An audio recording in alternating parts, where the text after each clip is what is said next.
tématu dnešního videa. Tohleto video se jmenuje Co mám v baťohu do školy a doufám, že se vám tohleto video bude líbit, tak jdem na to, ne? Tak já začnu prvně s těma nejmenšíma.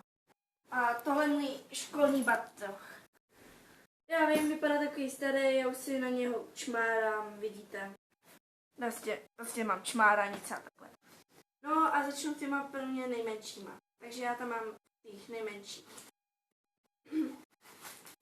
Kapesníky, protože já mám, když mám rýmu, tak, anebo když mi krvácí noha, nebo takhle něco, tak si to vezmu.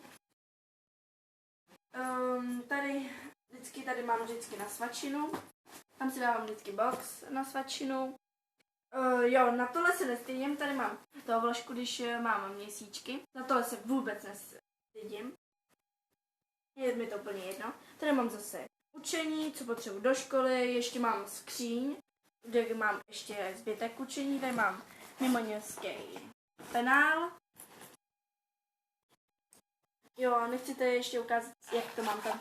Já tam mám borčus, ale prostě tady mám notýsek, kam si píšu úkoly. Tady mám kružítko, tušky, gumu, ještě ořezávátko a pastelky. No, já ho zavřu. Jdeme třeba, ukážu vám ještě boční tašky, jo, a ještě mám sluchátka.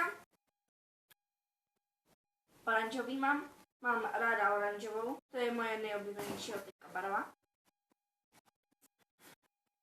Tady mám nůžky, kdyby se mi třeba vypoužívaly ty lepidla, tak mám tady lepidla. Já vím, pity je už dávno starý.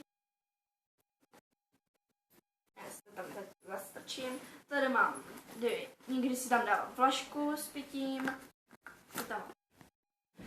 Takže to vracíme se semka.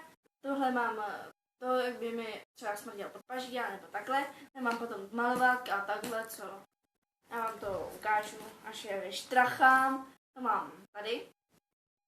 Přasenka. To jsem dostala od kamarádky, která chodila s jedním mým bratrancem, víte. To mám. Teď si tam ještě. Baby lips, to mám taky to jsem dostala tak. No a to bylo všechno. Doufám, že si tohleto libovolný video bude líbit, tak posílejte mi lajky a čau lidi!